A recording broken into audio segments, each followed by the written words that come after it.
Let's get started. This panel session is called Residential Technologies for Equitable Adoption.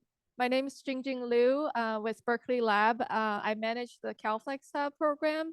So I've been working with a lot of you in the room. And for those who are not on the CalFlex Hub team, we really appreciate your coming and your interest on the topic. So here with me are 6 excellent panelists. So we have Therese from UC Berkeley, and we have Joe from Olivine, Pierre from Harvest Thermal, Superjeet from UC Davis. So they each lead a technology demonstration project in CalFlex Hub that they will show you an overview of their project and share their key learning. And all of these 4 projects have very interesting equity elements in the project that they will talk to you about today. And then we have 2 special guests, Nicole from Grid Alternatives and Nick from Association of Energy Affordability. They have deep expertise engaging with disadvantaged and low-income communities over the years. So they're going to bring us their perspectives on how to effectively engage with these populations when we talk about the low flexibility topic. So I'm going to refer you to the Zoom app to find the full bios of our speakers today. Given the time, we won't be able to, we will let them to briefly introduce themselves as part of their presentations. So I have one intro slide just to give the context a little more here. So this is the slide that Marianne showed earlier that represent the portfolio of technology development demonstration projects in CalFlex Hub. And so this particular panel is more focused on the residential sector. The 4 stars show you the technology projects that we're representing. And then later in the afternoon, 2 of my colleagues, Rich Brown and Marco Pretoni, are going to be leading 2 other project showcase sessions in the afternoon. So then they will be covering the commercial sectors. So yeah, so a lot of these projects, some of the projects that you're seeing today started from commercialized products and services. And then, so for example, Harvest Thermal's technology, and Joe's going to show Ecobee thermostat. Those are already commercial products. And in all of the projects, we are adding, we're demonstrating adding the automated price response capability to existing load flexibility control technologies. And then some of the projects, they started from a pre-commercial stage, such as the one that Superjeet will be showing and the one that Therese will be showing. So there's more of a development and lab testing and then moving to the field. So I think that's enough stage setting for me. And so I'll hand it over to Superjeet from UC Davis. Please go ahead. Yeah, please.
These devices, um, these devices operate with the IHP main board, which is a control board, and call for cooling, heating, or domestic hot water needs. We started this study with just a single family home in Davis, and we are recruiting and installing the system in two disadvantaged community homes in Central Valley. Next slide, please. As I just mentioned about the communication infrastructure that we are working with, this is just an illustration of this. So in the interest of time, I'm gonna just skip this slide, but this will be a reference for anybody who wants to come back and look at it. Next slide, please. So jumping into the load flex results, can you, one more click, I guess the animation didn't work.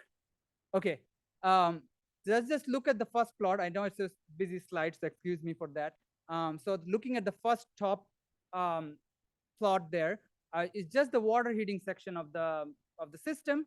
We have the domestic water flow rate, hot water flow rate. The summer price signal can be seen in the background, and that's like an evening peak signal. And then we have the water heating set point dashed line and the different mode power in this plot. This algorithm, as you can see, as a constant set point in the beginning, which is about 120 degrees, which is a conventional set point for a water heater. And just before the peak, there is an hour where the algorithm increases the set point and performs a load up operation. We have been able to do this because this kind of system uses a HVAC sized compressor and has the ability to quickly load up and charge the domestic hot water tank.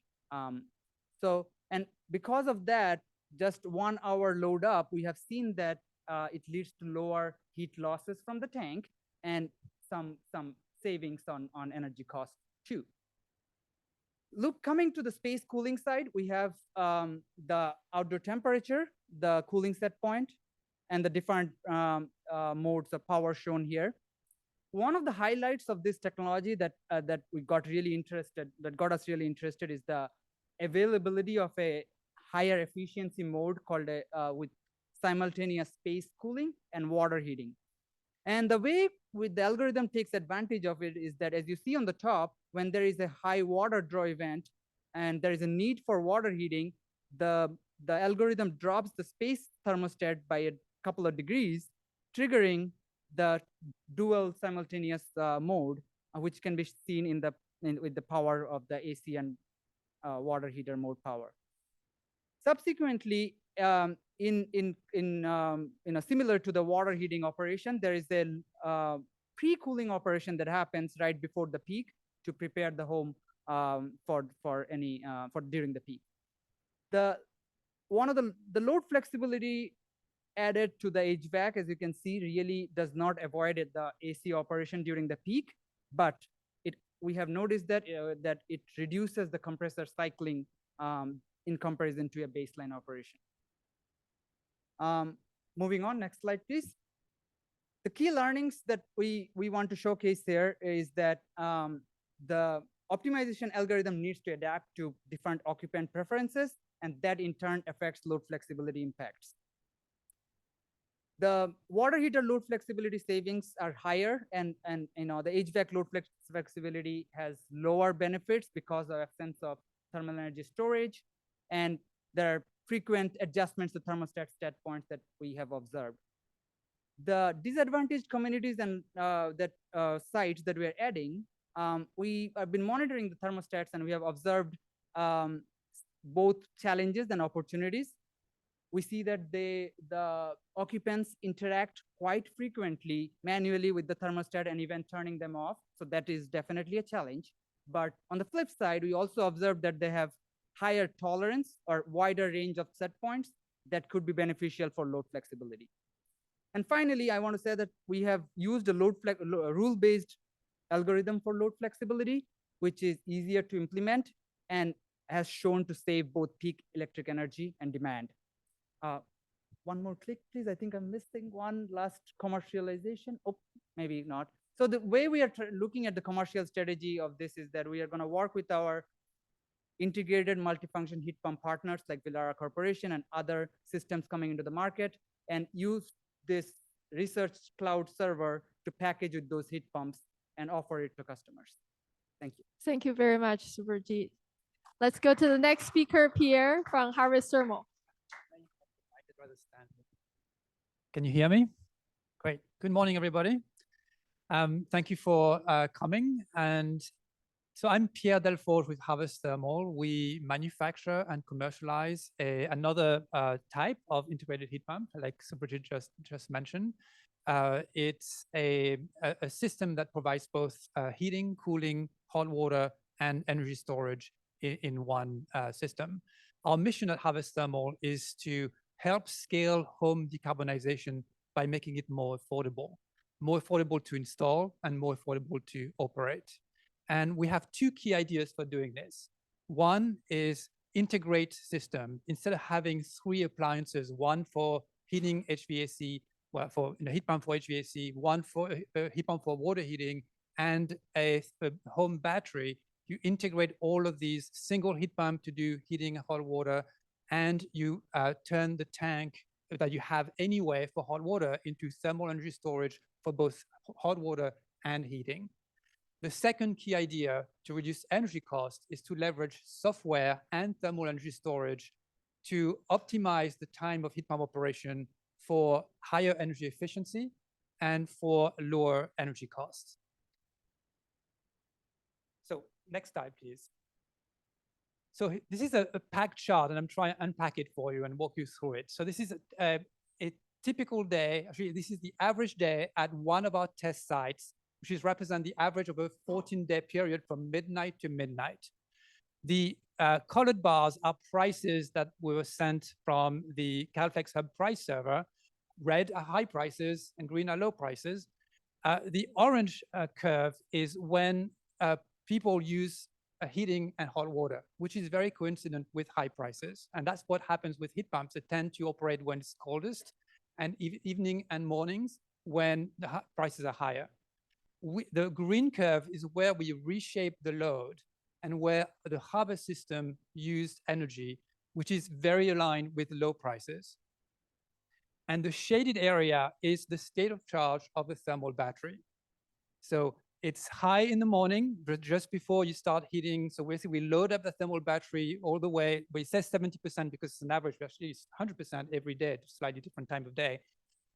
And then we discharge the battery during the morning demand without running the heat pump. And then we run the heat pump when it's cheap to recharge the battery for the evening load and the next morning's load. And by doing that, we are able to shift somewhere between nearly 60% and 80% of the heating hot water load. And that represents, heating hot water are 2/3 of the average home energy use. So we are making about 2/3 of the home energy use flexible. And we dispatch it, 60 to 80% of that every day of the year. The thermal battery is about 7 kWh.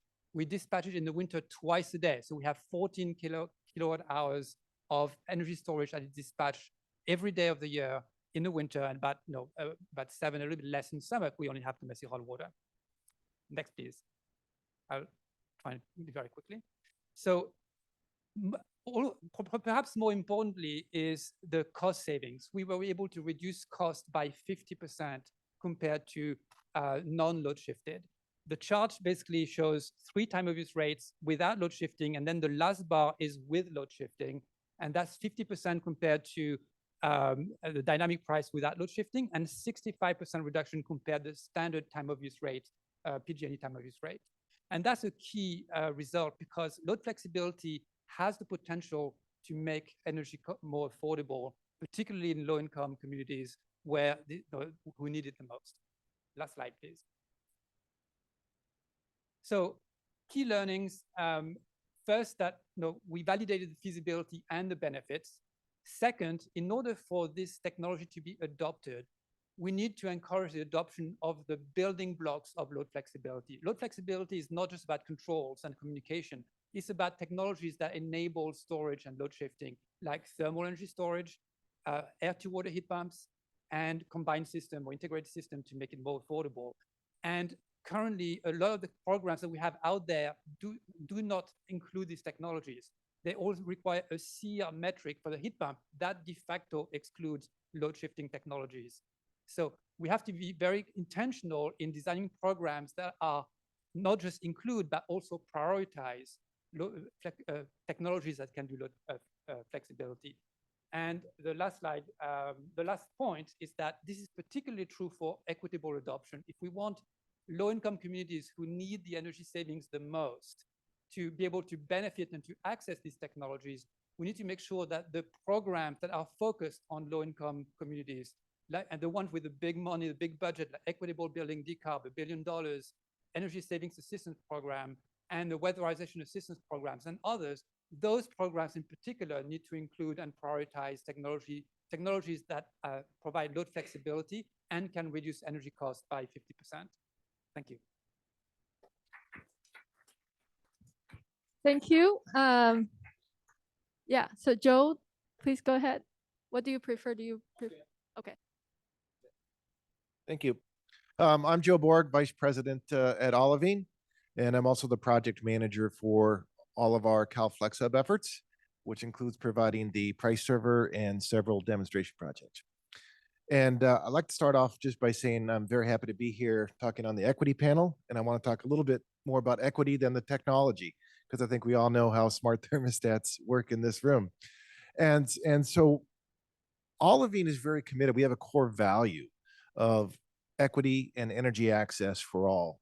And as part of that, we have a large number of customers that are low income and located in DACs in our climate response virtual power plant program. And so what we were able to do was we were able to market directly to those customers in partnership with Ecobee, who I want to acknowledge for all of their hard work on this project as well, and target customers that are located in DACs or in low income communities. And so as you can see, Olivine went out and we bought 20 thermostats and paid for the installation. And we got 13 households that are located in DACs and 3 households that are low income. And so 16 of our 20 represented underserved customers. And so we were happy to bring that value to the CalFlex Hub initiative. And so they're all residential single family homes. And again, I'll talk about the communications pathway in just a bit. And so we've done 4 tests so far. We've done 3 in this last cycle where we started out looking at winter heating, and then we did summer cooling, and then, or spring cooling, and then summer cooling as well, that we just ended a few weeks ago. And so with that, we can go to the next one. The expected grid benefits that we're getting is for summer peak demand and also emergency reliability, which we see as a real value of these technologies. And when you combine them into a virtual power plant, we see dynamic pricing as really this core value within the VPP, and then layering on demand response when it's economic, and then layering on emergency reliability capabilities on top of that, all while capturing CO2 benefits, right? So with that, we have this communication architecture where we have the CalFlex Hub price server, which we are administering for this program. And so what we do is our Olivine DERMS platform ingests that price data, and then we do an optimization. In this case, is the very simple optimizations, and then sends the price and greenhouse gas informed control schedule. So we've done both price informed dynamic response, and then we've also looked at a hybridization of looking at price and greenhouse gas signals and sending those signals to the Ecobee control platform. And this is a unique aspect of this project is Ecobee has something called the Ecobee Plus platform, which customers can access through an app. And then they can inherently put in their own settings in terms of self-optimizing for set points, which in turn relates to their comfort. So they can go all the way up to plus or minus 4 degrees, or all the way down to 1 and 1. Next slide, please. So I'm already out of time. Field test. This just shows you where Ecobee automatically sets a pre-cooling component before the setback period. So this just shows the green line where we have the very faint green line is the baseline. Another interesting aspect of this is we're doing this based on runtime data of the AC and not meter load data. So that's a very important factor in here. So finally, final slide.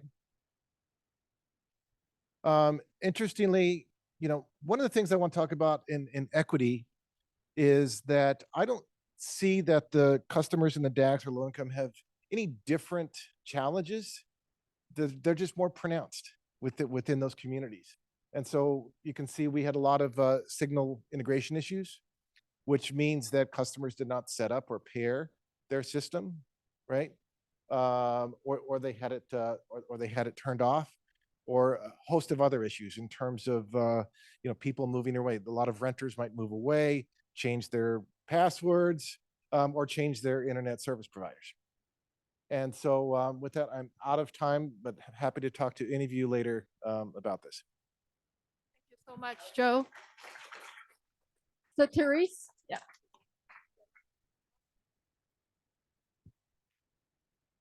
Sure. I'm so thrilled to be here. Thank you. I'm Therese Peffer from UC Berkeley, and I'm working with Hui Zhang, Chitra Nabia, and Charlie Huizinga of the Center for the Built Environment, also on campus, but these folks are thermal comfort experts.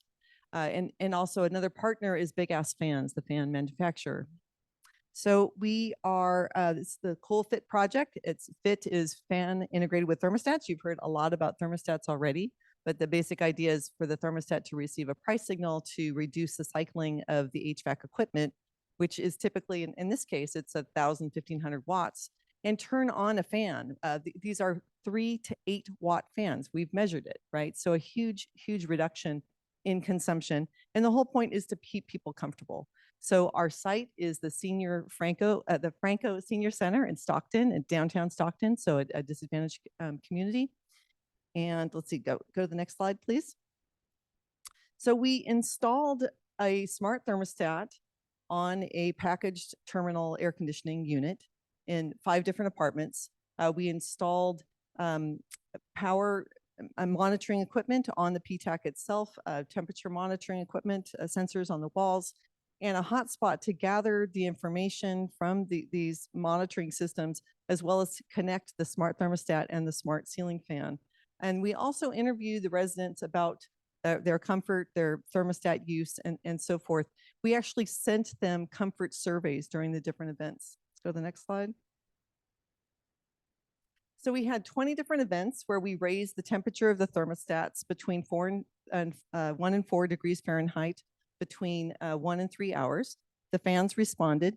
Again, during these events, we would send a phone survey to the residents to see if they were in fact comfortable or not. And so we got 52 surveys throughout the 20 events. 49 of these were comfortable. So we felt that this was a good result. The 3 that were uncomfortable, we had one unit with a gentleman who had floor to ceiling window that faced west, and we knew this was going to be a problem, and it was. So if you can see on the slide here, the outdoor temperature is that top dotted gray line, so it's 90 degrees or so. This was an afternoon event for about 2 hours, where we raised the temperature 3 degrees. You can see the indoor temperature, that dotted red line, actually got up to 80 degrees, and the result was they were comfortable with the fan. Next slide. So our key learnings are you can install a smart thermostat on a PTAC unit. We didn't know this. And so we think this has a lot of value, right? You see PTACs in hotels and dorm rooms and motels, multifamily dwellings. So we think that there's a real opportunity to connect all of these HVAC units to a smart thermostat and to be able to achieve this price demand flexibility. The fan did keep people comfortable on the whole and enabled HVAC savings. I think that we really need a thermostat that caters to the seniors. These thermostats have really small type. They have small icons. They're hard to read. They're hard to remember how to use. And so this is my call to action for all of you out there. We need better thermostats. Remote control, they found more convenient. So the fan had a handheld remote control that you could stick on a wall or just hold in your hand. We had one senior who was climbing on a step stool to turn on her fan. You can imagine the number of accidents that happen to seniors, one of the best ways to get injured. So she appreciated that. We're looking for the potential of adding a battery to this fan and looking at other opportunities. Fan is beautiful. It has occupancy sensors, temperature sensor. It's on the expensive side. So we're looking at how we can mock this up in a different system that's less expensive. Thank you.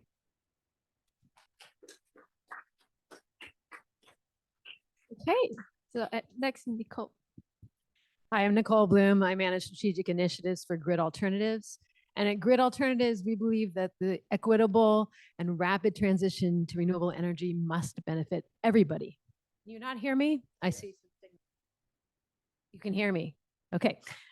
So with that, our mission and our approach is community-powered solutions to address economic and environmental justice through renewable energy. And that is what we build, and we build and provide as the nation's largest installer, developer, and workforce development partner, and in communities that we to low income and disadvantaged communities as our focus. And by our model, I would say, as a basis for this conversation, is that people receive these systems without paying for them and with benefits that they receive over the lifetime. So how that relates to flexible demand is still kind of to be determined, I think, is really where we are in the conversation. And as Grid Alternatives is sitting on the Equity Advisory Committee for CalFlex Hub, some of those interfaces with the work that we do, could include whether that's on the partnership that's very core to our approaches in communities, as well as with utilities and tribes and governments in the local and statewide areas, or in the marketing and education and outreach that's a very direct approach, and could be partnered with elements of these technologies, as well as the workforce development that is at the core of how we see these things improving lives. I brought notes because I thought I wanted them, and now I can't find what I was looking for. So let me go to the next slide, because really what I'd like to bring in is what does community engagement look like for new technologies? And I'm going to not make assumptions, as I'm going to encourage you not to make assumptions. And I'm going to go through what I think of as kind of a basic outline, both from design thinking, if you will, which I have some long time background in, and from an equity perspective, which is also, again, what I carry through, as does my organization. So number one, listen. Listen cannot be done more and cannot be spoken through, again, for both design thinking and an equity. Seek to understand what are the experiences, what are the needs, what are the hopes, and what are the concerns, and then use those to inform the actual design and opportunities that are being developed. Engage as a partner in communities. What does that mean? It means mostly it's going not to be the direct technology organizations in those communities, but working with partners and partnership organizations that already exist long-term in order to build trust and maintain trust. It takes time, it takes a lot of time. It is not easy. And there are many real reasons for people not to have trust already. And the kind of cumulative, disproportionate impact on our environmental justice communities, disadvantaged, under-resourced communities, whatever language we want to use, is continuing, and we want to turn that back the other direction. And through respectful practices, I think that's possible, but even just not thinking very well through something, we can go into a community and it can sour things for a decade if it doesn't go well for everybody else who tries. So really being cautious and sensitive to the folks that we're talking about surveying and listening. Actively providing accessible information, accessible in many forms. That means through trusted and familiar channels, languages, cultures, through media that is actually appropriate and connected to the folks we're talking about, to faith-based organizations, partnering again with existing relationship paths that people trust and can be built on, and maybe you might be invited in to grow with. Use plain language, not jargon. Really plain language in every language. Most people outside of this room do not know what we're talking about. Design for actual usability. I'm not going to go into that, but I think you know, hopefully it comes back to listening, watching, and then designing. Address connectivity and integration. Don't assume. A lot of people still don't have internet or reliable connections. So what are we designing towards? And guarantee sufficient benefits. I want to just note the solar effect. When people received free solar and the benefits of that were assumed based on some baseline, but their energy use goes up because they now have affordable energy. They're getting closer to a comfort that they didn't realize before, but can judge according to the cost basis. So then where is the real baseline that we want to set for what we promise they will benefit in the future? Plan for operations and maintenance. And that can also connect to workforce development, and support and accommodate the engagement in real ways. That means go to the communities, do a demonstration at their convenience, at their place and time that works, with language, with childcare, with food, with funds for time. So that's part of the respect and the valuing of the people that we're trying to actually reach with these technologies. Infuse all ages of education. And I'll have to stop there. Thank you. Thank you, Nicole. That's a great set of principles for us to think about engaging with these communities. So Nick. I need to see my slides. Hey everyone, I'm Nick Durr, Senior Director of Programs at AEA, Association for Energy Affordability. We're a technical nonprofit really focused on low-income housing and underserved communities. We do energy efficiency and electrification program design and implementation, as well as research and demonstration projects and a few other things. And as part of that, we're leading the PG&E Water Saver program. So that's the heat pump water heating load shifting program that's currently being implemented. We're also involved in the just launched SGEP heat pump water heating program that's being facilitated through the Tech Clean California program. So that's incentives for load shifting heat pump water heaters, and also involved in some California Energy Commission EPIC research projects. Next slide, please. So I'm going to try to catch us up. I'm going to go quick. What we've found as sort of best practices and learnings doing each of those things. One, we need to provide customers with assurance that they're going to see utility bill cost savings from participating in these programs. So again, a lot of these things are still a little nascent. You know, still we talked, I think earlier, some of these things are in a pilot phase. That's good to start small and get it right. But as it scales and gets bigger, there needs to be assurances that there's going to be bill savings for folks that are participating in these types of programs. You know, it's also really important to identify flexible loads, but don't penalize folks for inflexible loads. So in low-income housing, there's, you know, it's very, very dense. Oftentimes there's multiple generations of family members in that home, a lot of family members in that home. So energy is being used all day. They, you know, might not follow the typical energy use patterns that other households might have. Also different work schedules, you know, different shifts. They may be coming home from a long day and needing to use hot water or the air conditioning or cooking during this peak pricing time. So, you know, utility bill structures or participation in a program that requires them to have retail rates that are, you know, high during the peak time of a day and then low during the off peak.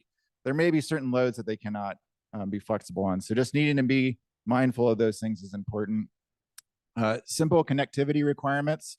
You know, for these appliances, Nicole mentioned earlier, you know, a lot of low-income households, households in rural parts of California, folks that are living in a multifamily rental apartments, a lot of them don't have Wi-Fi, or if they do have Wi-Fi, it's unreliable. So we cannot put all our eggs in one basket around expecting to connect all these devices to Wi-Fi. We also need to find alternative ways to connect these devices. You know, ideally, you know, set and forget it. You know, Commissioner McAllister mentioned earlier that, you know, it was really great that his thermostat was participating in a program and he wasn't aware of it, at least firsthand. And that's the kind of things that we're going to need to do. You know, you mentioned earlier, a lot of folks have a very personal relationship with their thermostat. I have a very personal relationship with the thermostat in my household. You know, so that's something that's gonna be really important for that type of a device. But other devices like a water heater, like a refrigerator, like other things that maybe can turn on and off or reduce their load without anyone noticing, those are really, really good devices that we consider as part of this expansion effort. And then reliability and predictability is also really important. So, you know, as folks enroll in a program, they're going to be a little bit uncertain at first, I think, you know, as these devices start to shift their energy use a little bit. But I think everyone is very, very capable of adapting and understanding, seeing bill benefits, understanding the community benefit and the global benefit for having devices that can turn on or off or reduce energy use. You know, as people adapt and get comfortable with that, that's great. But then we need the device to act consistently. If it's acting erratically or it does one thing one day, another thing another day, and they're not used to that, they notice it. We see it all the time in the programs we run where, you know, 20 days out of the month, things are going really great. And then on the 21st day, something goes wrong and it doesn't do what it was supposed to do. That's when we get a call or an email from the customer saying, hey, what happened? Because they're noticing when things aren't predictable. And also, I mentioned this before, but not every household's energy use is a one size fits all. People are different. The final thing is there is a big brother concern to this. So we should acknowledge that. You know, some folks are early adopters. They're excited about this technology. I know many of us in this room are excited about this technology.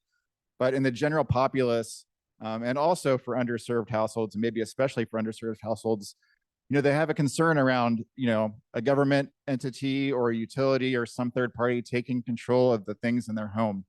So we need to be very mindful to address that concern, give them confidence and assurance that it's actually going to help them and it's for the greater good. And I'll stop there. Thanks. Thank you so much for sharing your experience. Okay, so for the panel discussion portion, I will have one question for our 4 technology speakers, and then I'll have one question for our equity speakers, and then we'll see if we have time left for Q&A. But please do keep the questions coming because we will have all of your comments and questions saved online, and we can digest later and have follow-ups. So for our technology speakers, so all of you have already touched on the benefits and intended value that your technology or solution for all the population, including the disadvantaged or low-income populations. So for one thing, feel free to expand a little bit on that. But more importantly, I want to hear your sharing thoughts on what are some specific challenges that you either have already encountered or envision for our vulnerable population in adopting these technologies. So yeah, feel free to go whatever order. Sure. Comes natural. As I was showing on my last slide, there was about a 50% that were not connected, right? And I think, you know, this was a new endeavor for Olivine. We're not, it's not our business model to go buy devices and install them for customers, right? And I think one thing that we've learned in this is that at the time of installation, there's an opportunity to educate the customer, right? On how to connect the device, how to use it, how to set it up with the app, and those types of things so that they are connected and functional from the very beginning. I think that was, we went back and we contacted our participants that weren't responding, and we developed a YouTube video and sent it to them, right? But after the fact, it's much harder to get them back engaged and up to speed than at the time of installation. That's an excellent point. Multiple of our speakers brought up the trust issue, and having it set up right in the beginning is critical. I would say outreach and education. I think a lot of people don't understand why we need to shift loads. They don't understand the underlying concern. Back when we had phone plans where it was cheaper on nights and weekends, it was understood, right? And that there's not that same set of a kind of a global understanding, I would say. I'm going to start with a number that 77% of low-income households are rent and energy burdened. And yet, although as a company, we are very focused, it's a priority for us to deploy in low-income households, most of our deployment in market rate households. And that reflects the reality that early adoption is driven by programs, and it's very challenging. It takes a lot longer for all the reasons that Nicole and Nick have outlined. It's much more challenging to deploy in low-income households, and low-income programs need to be designed and to work to prioritize and to work that much harder to ensure that these technologies, the load flexibility technologies and cost-reducing technologies, are encouraged for deployment in low-income households. Yeah, I guess it's also important for our, federal programs and utilities in the room to hear that the role of market transformation programs will be critical in promoting these technologies.